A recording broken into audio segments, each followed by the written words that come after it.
speaking with today?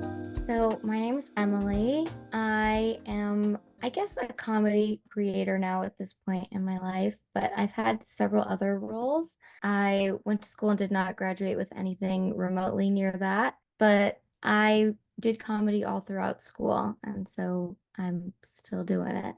Favorite childhood TV show? Ooh, Hannah Montana.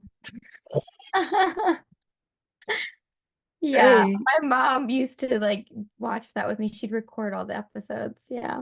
yo, Hanny Montani. Yeah. Did That's you the watch first. it? Absolutely. Yeah, absolutely. Perfect.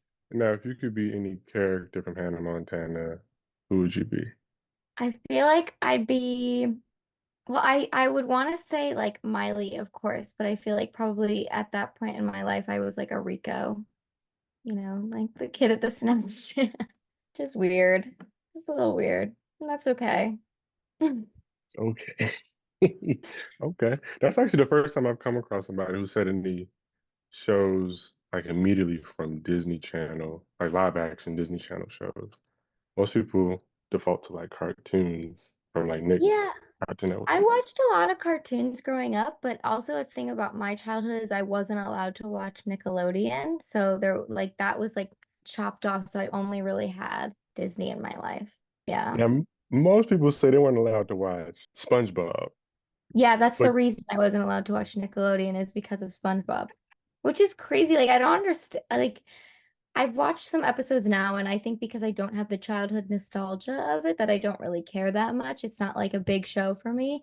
But I do remember when I was younger, one time I went to this girl's house and she could watch SpongeBob. And so she was like, "Do you want to watch SpongeBob? I'll let you watch it at my house." And so I was like, "Okay, we can watch it, but is there somewhere secret we can watch it just in case my mom shows up?" So we went to her pool house and we watched SpongeBob and we like locked my mom out when she showed up. that's rich. I don't know. That My mom is has rich. personal vendetta with SpongeBob. Now, switching gears, the first time I came across your content was on TikTok, and it was the video of the Hershey Kiss commercial revamp, the one that was like Hmm. the Christmas Hershey Kiss commercial. Yeah. And the way you told that story of just like, wait a minute, they can't do that. They changed the commercial. What is going on here? I Yeah. said, oh, I gotta follow her immediately, like Oh, thank right you. now, like that. And then there was the American Girl video Hmm. where I just want to wear pants. So like from then on, I was like, yeah, I gotta follow him. Let me see where else her mind can go. And Thank just you. the creative process is just All over the place. My brain's a little weird, but I think that like the best people are the people who are a little weird.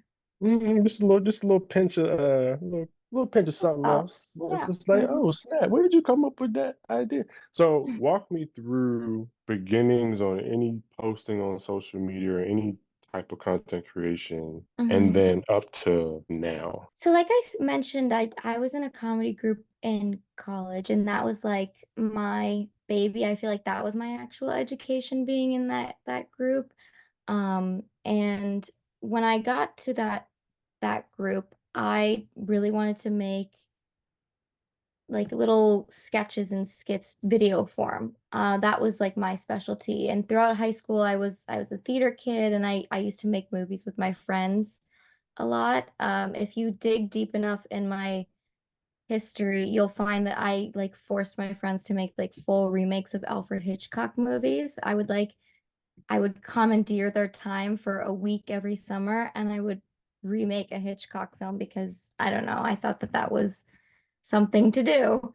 And then when I went to college, I really wanted to do more video stuff, and my school didn't really have a bunch of like, I guess, theater programs or, clubs that did a lot of artsy things. So in this college comedy group, I decided to make my own niche by making my own things in college.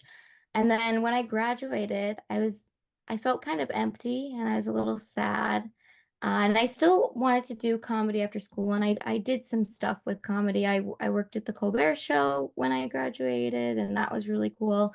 But I really felt even working there was something missing. And I think it was just like creating my own things and being able to play my own characters. I find that that's where my best work comes out. Probably August after I graduated, I was taking a vacation with my family and I just decided to like challenge myself to make a video every day on TikTok.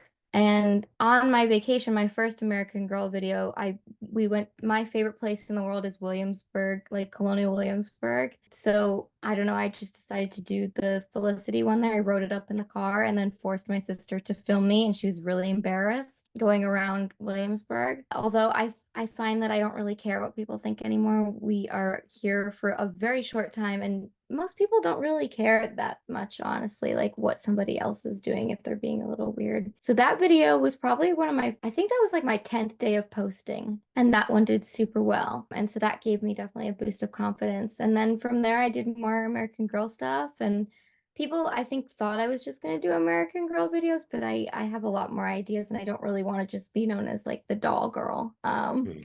So, but yeah, anything that I can think of, I will try and write up. And I have like tons of notebooks, and my Google Doc for just my like sketches is like 200 pages long now at this point, just of like little sketches and things like that. So here we are now. Long story short.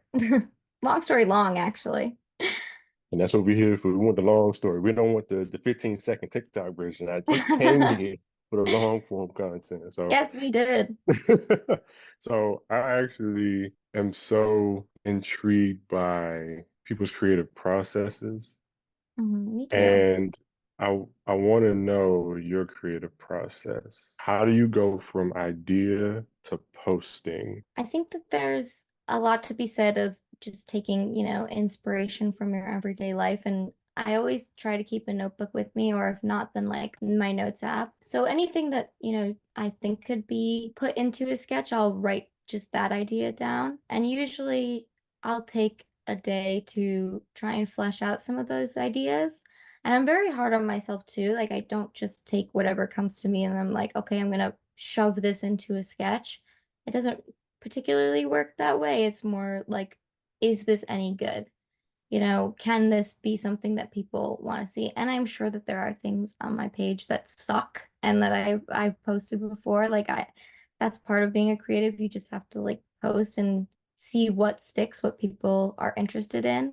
And that helps you learn, too, what people are interested in. But I'll take a day to write. And I want to say that I film everything in one day and that I have this like really cool like assembly line that I do, but it is more of a mishmash of like whenever I can either film myself or force my sister to film me, because she's kind of reluctant at times. She very much does not want to be in anything, even though I try I might. And then I would say that actually a lot of the process comes also from the editing. And I think people are shocked to hear that because like you can put a good performance on tape, and I trust myself to do that. But I do think that it can be elevated with a really good edit, especially with comedy. And that's something that I learned my time in college. Editing is so important. And I'm very lucky that once my mom got a MacBook when I was like 11 years old, it had iMovie on it. So I started cutting things together really early on. And then by the time I got to college, I was just trying to fine tune things.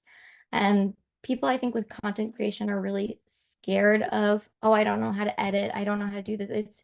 It's something that is genuinely self-taught. I didn't go to school for film. I didn't go to school for anything like that. I just like to watch a lot of YouTube, especially when I was 11 years old. So editing is really important. And like I said, with comedy, that is really important. I learned that at the Colbert Show too. I was really lucky to be able to sit in on some edits. There are things that you just don't know about because of the edit, like timing. Like people say comedic timing all the time is so important. That is what editing is. That is comedic timing. You are timing things perfectly. And even in my videos, like even if I think I'm talking too slow, I think that pacing is important. So I'm going to speed myself up so that you don't notice that I've sped myself up.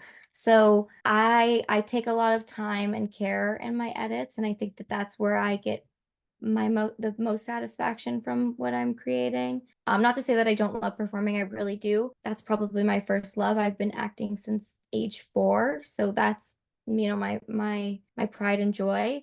But I think when I get a video that I'm proud of, it's probably because I paced it really well, and it's because, like I've said, you can capture somebody a great performance on tape, but if the edit's not there, you know, it's not gonna work. It's gonna sink. Comedic timing, Hmm.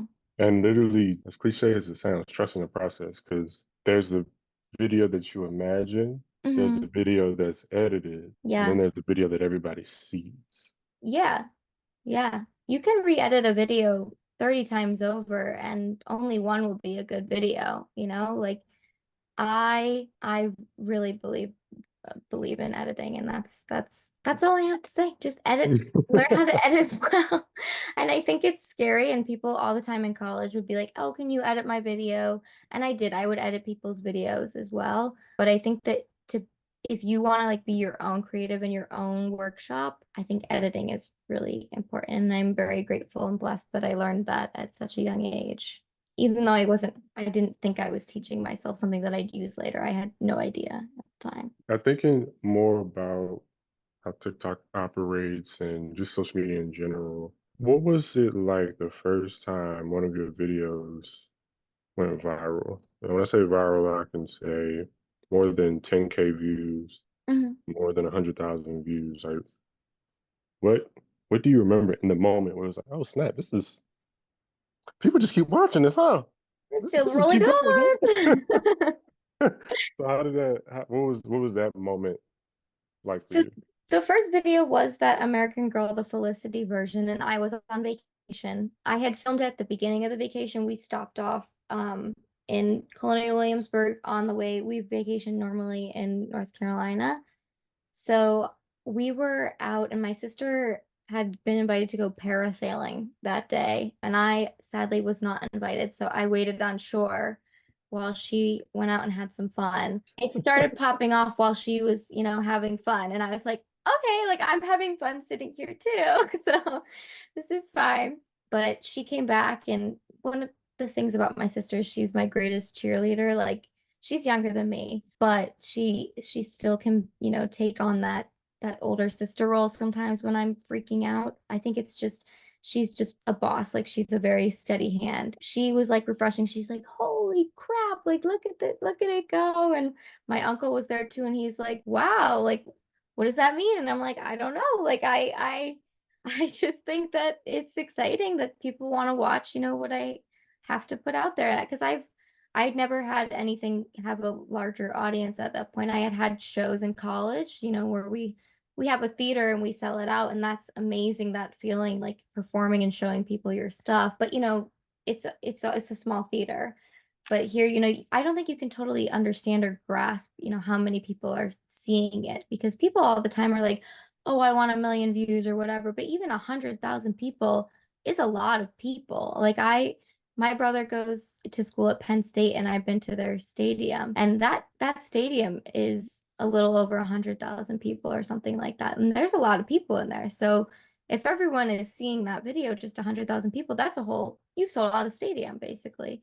So I think it feels good, when people see your work and want to support you. And I am so grateful. But also, just having the opportunity to make work is great in general. And anyone who watches it, even if I get like 300 views, I'm happy if somebody chuckles at it. And it's sad that I can't see you chuckle or something like that. I do miss that part. But, if somebody comments, and I notice the people who comment consistently, I'm so grateful to them. I'm grateful no matter who sees it or likes it. I'm grateful for any amount of views. I'm just happy to create. That's where I'm my happiest. So thank you for not making me a mental health case. Well, two main things.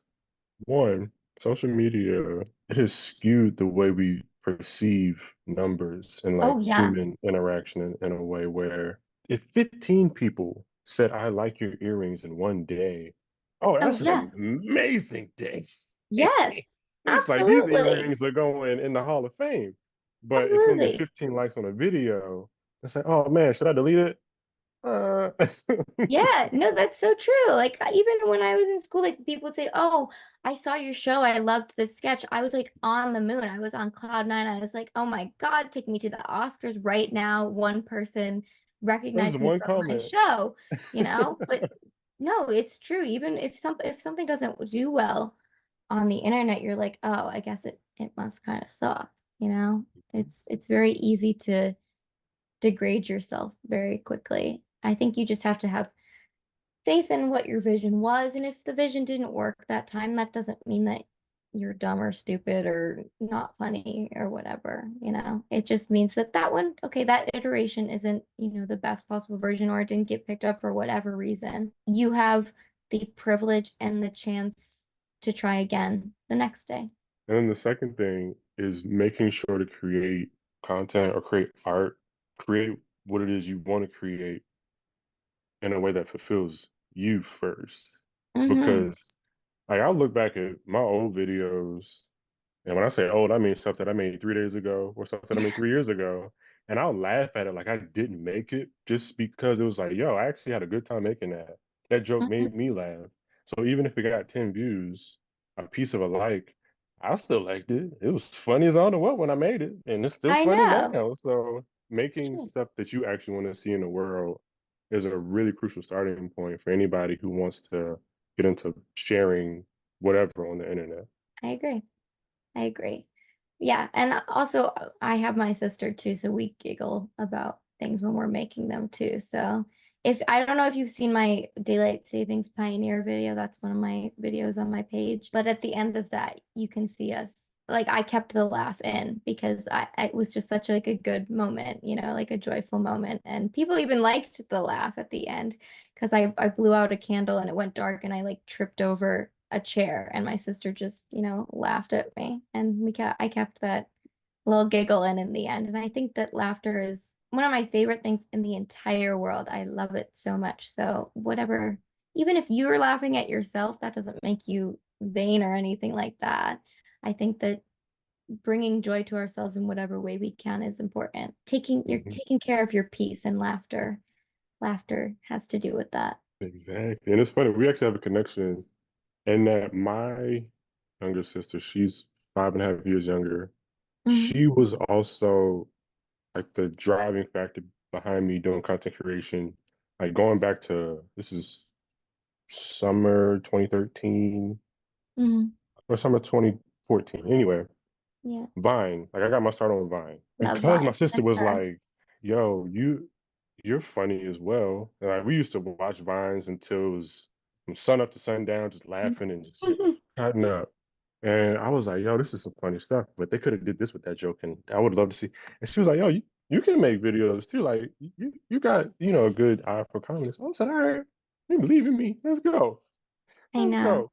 And then I Yeah. never looked back. So Yeah. yeah. It takes just one person believing you. And I think having someone to believe in you is so important. And I know like people can say, "Oh, you have to believe in yourself," and that's true, but having one person who steadfastly believes in you is worth everything. My sister she believes in me no matter what. Like she is my ride or die. Like she said she wants to like go to school just to like be my manager. Like that's like how crazy she is and I love her for that. I think just having one person to believe in you is really important and I'm glad that your sister is that I love sisters. I have a brother too, and my brother believes in me too. I don't want to just discount him, but he's definitely busy. He's an engineer, so he's busy. Whatever. Yeah, having someone to believe in you is important. What about the people who don't believe in you? Have you had any people in your comments, any trolls, anybody talking mess about whatever you've created? And how have you handled that in the past? Oh, I'm sure. I think at this point, if you can tell, my response to them is to block it out because I don't remember exactly what they've said.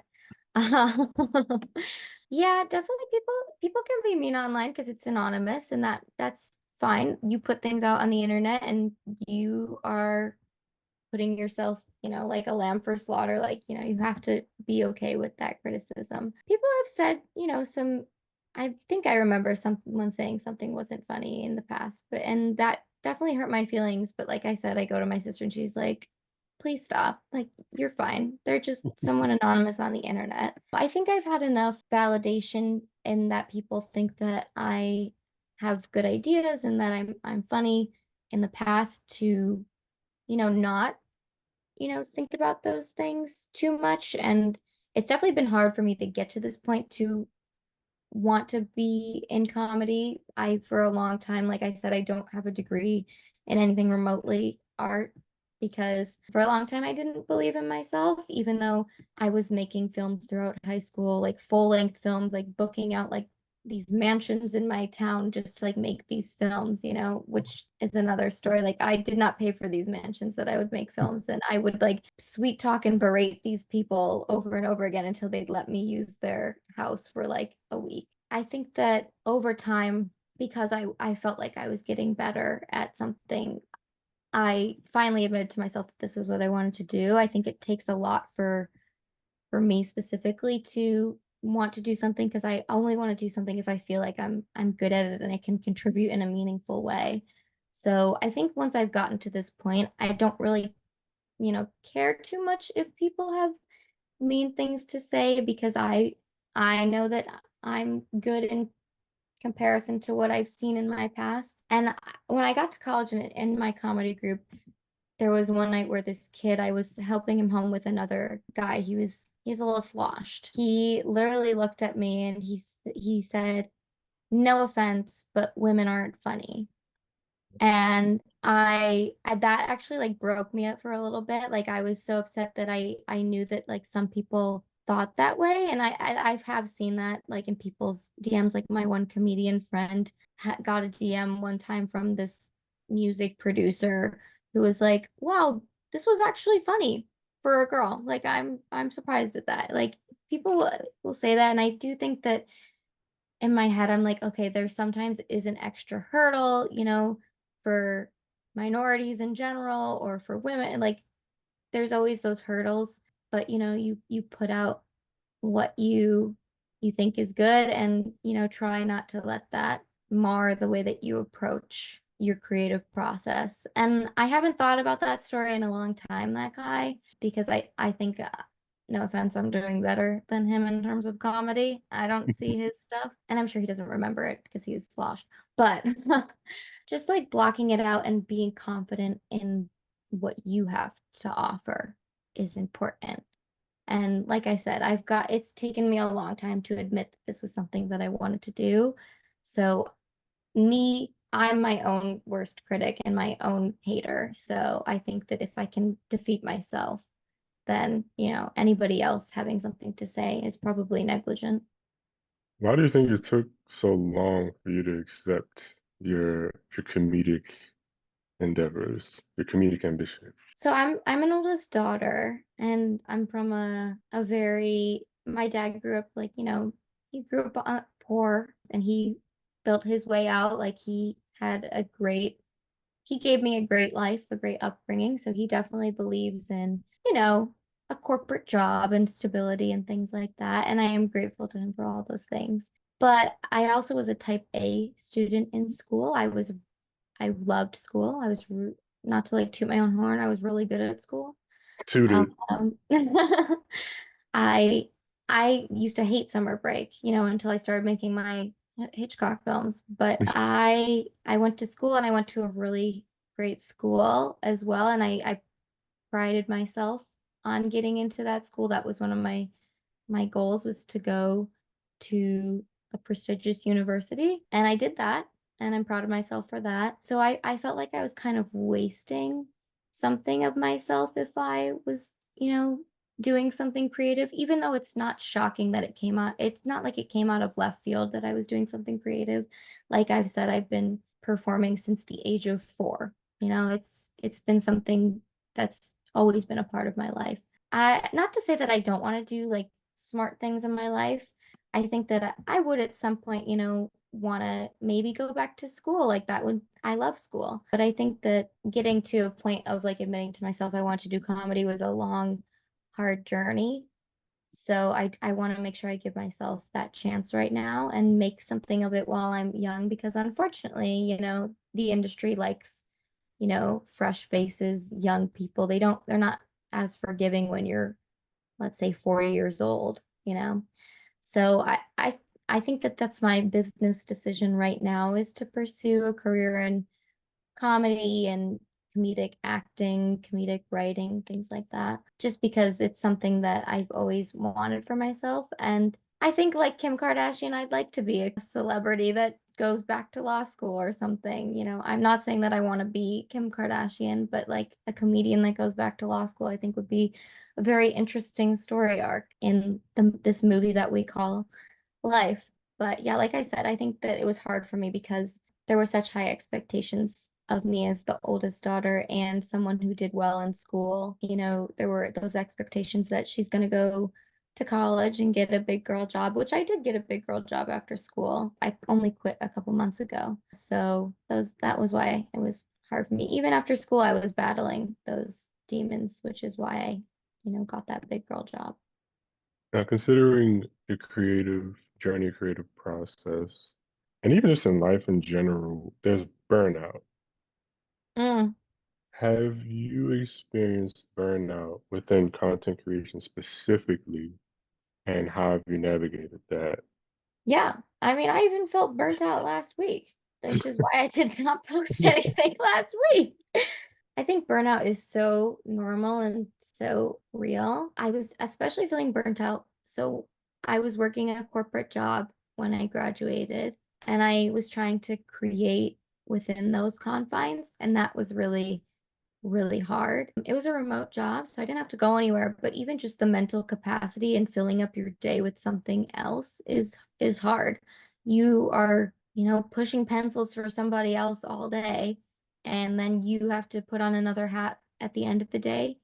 That's so difficult because your brain just wants to like go on autopilot after a whole day of doing something that you really didn't want to do, but you had to do it. I remember like when I was living in New York earlier last year, and I would get off of work at 5 p.m. and all I want to do is just sit numbly in front of the TV and eat something, and then go to bed because you're just so exhausted. And that's really hard to make content there, because the content I create isn't like me recording my day-to-day life. It's a little harder because I can't just sit down and record me at my computer and like do a voiceover later. I have to like, mentally like get in the mind space of, okay, I'm writing a script now. Okay, I have to be funny now and perform the script.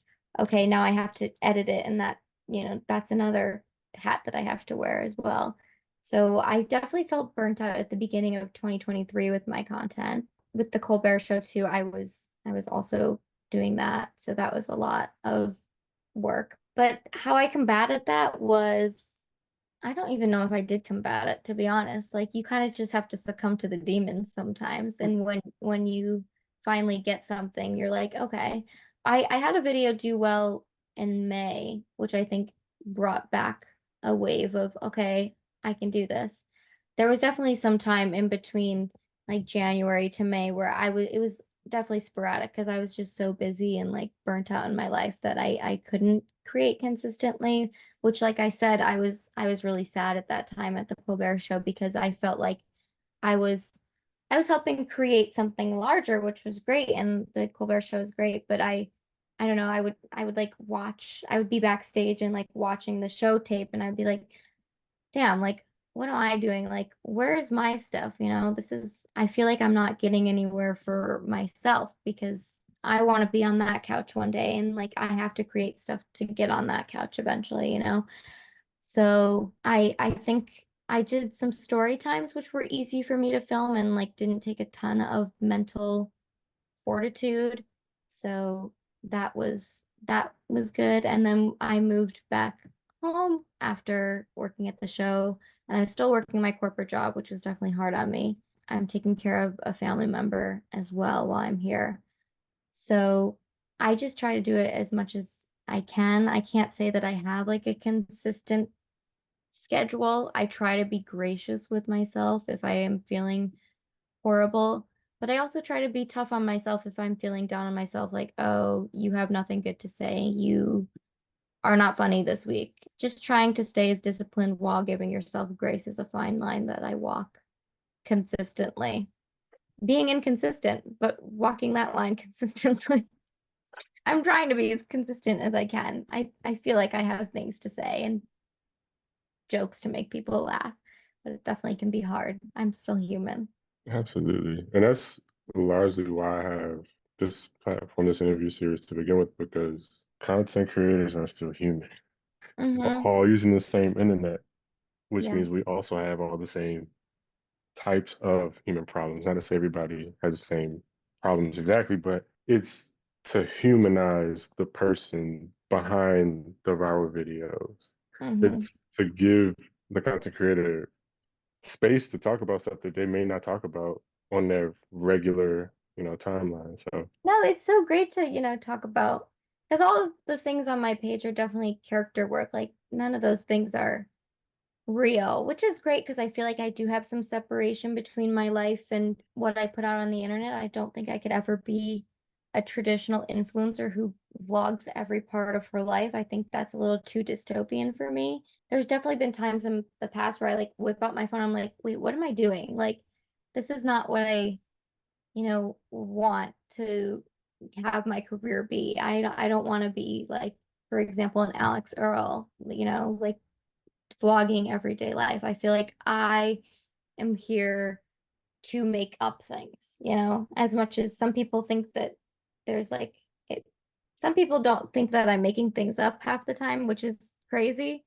But like these are all characters. Like none of these things are real, Even my Hershey Kiss video that you mentioned at the beginning, I didn't really yell at the TV like that. People were like, "Oh my God, you're a Karen, like Karen in training." And I was like, I could give a shit if they, changed the commercial. I don't really care. I just thought it was funny that people were reacting that way. And the people in the comments are clearly reacting that way. They were angry. So, I was just heightening that. So, yeah, people forget sometimes that content creators are just normal people. And especially with my content, it's not real, it's heightened comedy. hmm what is one thing you would tell 11-year-old Emily about Oh, content boy. creation, about life? Like, what is a word of wisdom you would give to your younger self? Oh, just thinking about her is like hard because she was also very hard on herself even at 11. I think it would probably be to be kind to yourself and also don't lie to yourself. The sooner that you stop lying to yourself, the sooner you're going to be happy and also pursue things that you want to do because I could sit here and regret the time that I didn't admit to myself the things that I wanted to do and like, oh, that's like years of my life that I could have been pursuing that and getting better at it, right? But also, I don't regret anything that I did. Like, I don't regret college. I loved my education. I loved my school, which, by the way, Cornell University, if you're listening to this, let my sister in. She wants to go to school there. They're not listening, but they could be. Oh I don't no. know if Cornell University itself has ears. Yeah, I don't regret anything, but just, if I could give her advice, it would be kinder to herself and don't lie to yourself on things that you want to do, and which is what I'm trying to do every day. Don't lie to yourself. Like be truthful and honest with what you want because we only have one opportunity and one shot at this. So why not fuck around and find out, you know? Mhm. Or what would you tell someone who wants to start content creation through social media specifically, or they want to start their comedic journey? Hmm. What would you say to them? I'd say with content creation in general, people just say it all the time. Just post, just post. You never know what's going to happen. Honestly, with this algorithm, you really truly never know what's going to get picked up and what's not, which is why like sometimes when I am feeling discouraged, even just like getting putting content out, is good. And with comedy in general, if someone wanted to start comedy in general, I would say definitely study some good, some comedians that you enjoy. And also, depending on what kind of comedy you want, study structure. Structure is important because believe it or not, Mhm. comedy is all just structure. Like if I write a sketch, granted TikTok sketches are different, but if I write a conventional sketch, there is a formula to it. And I think that once I understood that formula, it made it so much easier and didn't seem like this big blob of oblivion that you were just like shouting into. Because definitely my first few years of writing comedy, I wrote some stinkers. They were bad. But I think once I understood the formula of there are three beats, each one heightens an escalation, and you have a button, and that's the end of a sketch.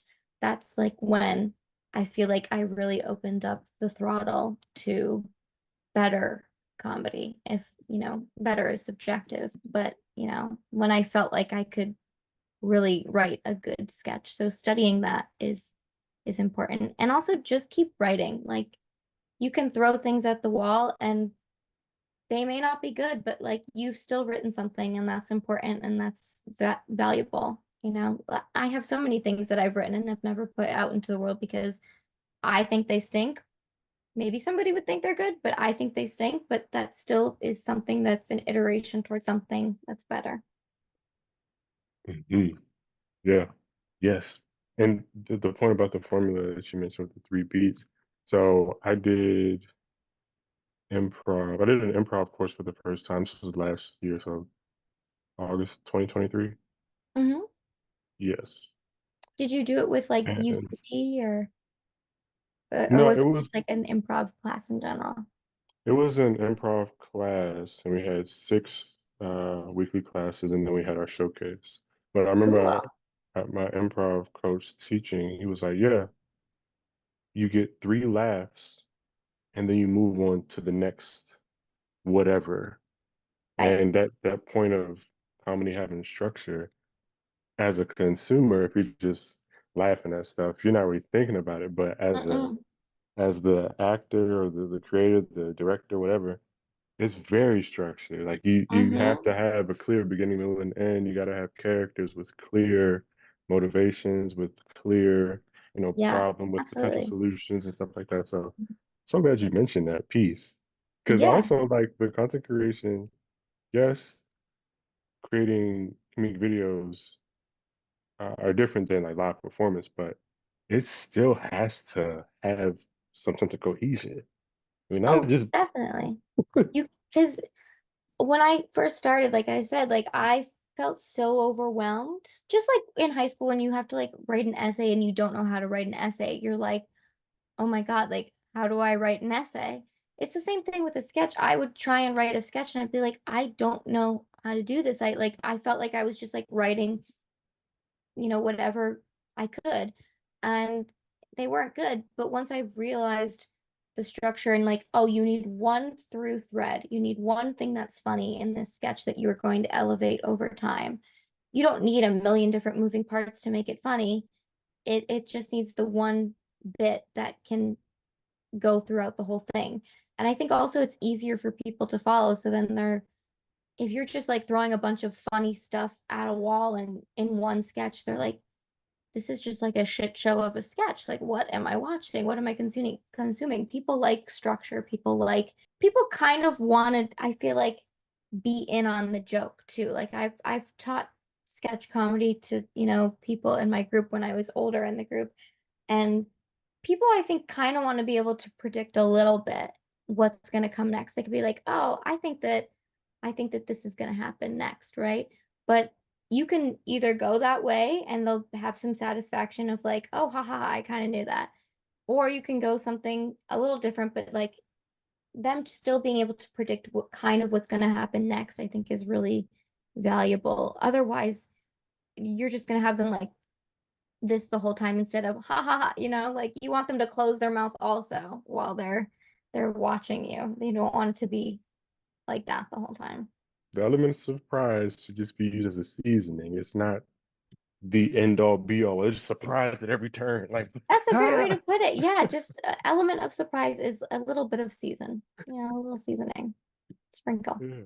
But you need that foothold that establishes a connection between the performance and the audience. Oh yeah. Oh yes. Yes. Yes. Hmm. Yes. We've got it all in a Yes. pot now. Exactly. As Hannah Montana would say, mix it all together and you can call back. Exactly. See, circular storytelling at its finest. Truly. Do you have any questions for me or any questions that you thought I was going to ask you that we hadn't touched on yet that you want to talk about? I have many questions for you. I want to know about your favorite TV show as a child. Depends on the network, but Oh, okay. for Nickelodeon, it's definitely Hey Arnold. Oh, For Disney Channel, it is between Kim Possible, That's So Raven, and The Proud Family. And oh, then for Cartoon Network, Ed, Edd and Eddie. see, Kim Possible is another show my mom wouldn't let me watch growing up. I think it's because she wore a crop top. She had navel showing. You can't have that. I know. She's much more lax now, but definitely she was a lot more like conservative with that kind of thing growing up. Like SpongeBob, No Kim Possible. Do you remember those Junie B. Jones books growing Yeah. up? I wasn't allowed to read those either because she had improper grammar. So my mom's a teacher, so she's very stringent with the things that Oh, she that would is let her rich. children consume. But honestly, I don't fault her for it. I'm a very disciplined individual, so I thank her for that. And I feel like I was a well-mannered child. No belly shirts, no crop tops. Oh, that's good. Yeah, That's good. yeah. But also, what was the inspiration behind starting this podcast and this endeavor in general? Are there things that you'd like to do beyond the podcast? Yes. So the initial surge specifically for this series is like through TikTok and Instagram. Like I follow specific people because they're consistent and like consistently good. Even if like consistency is not the same thing as every day we're posting, Mhm. but it's like, yo, y'all, y'all got it. So when I was thinking, I was like, yo, what if I interviewed the people that I followed Mhm. about content creation? Because oftentimes with content creation, it does feels like the Wild Wild West. It feels like there's no Yeah. structure. Like it feels like how in the world do people go viral? Like what is this social media? What like? But Yeah. when I thought about it, I was like, no, there's a through line across niches, across even given platforms. Like there's something to content creation that is almost scientific in a way. Yeah. And I am so background. I'm getting my PhD in sociology right now. Very cool. So like studying human behavior, like that's always fascinated me. Yeah. And interviewing people like I've like did that for school, did that for work and such. Qualitative research, put that hat on, and I'm in. Now, Hmm. started the series because I wanted to see how people created content because as a content creator, like I know how much goes into it and I know like how my brain operates, but I want to see how other people's brains operate as well from a creative standpoint, from a digital storytelling standpoint. So I started this and it's a way for other people who want to get into content creation to be like, oh, that's how they do it. Or, oh, that's my favorite content creator. And I didn't know this about them. Yeah. And it's like there's a dual lens where you're just giving people instruction and guidance about how to navigate the Wild West. But it's also giving people an opportunity to see their favorite content creator as a human versus just a 15, 20-second, 30-second video. Yeah. Yeah. So those are the two main motivating forces behind it. Well, that's very impressive. And next time we talk, I'll have to call you like Dr. Darian. Look, yeah, yeah, because May.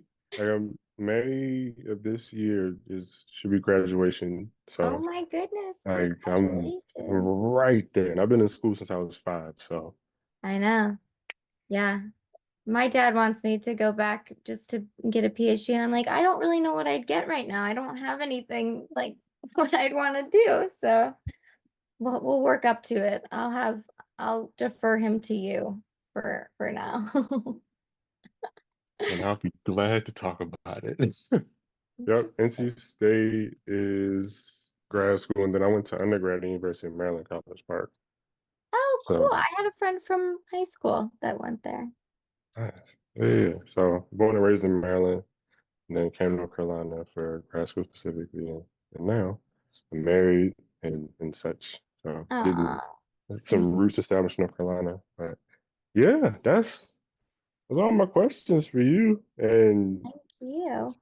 that's so. Where can people find you on the internet?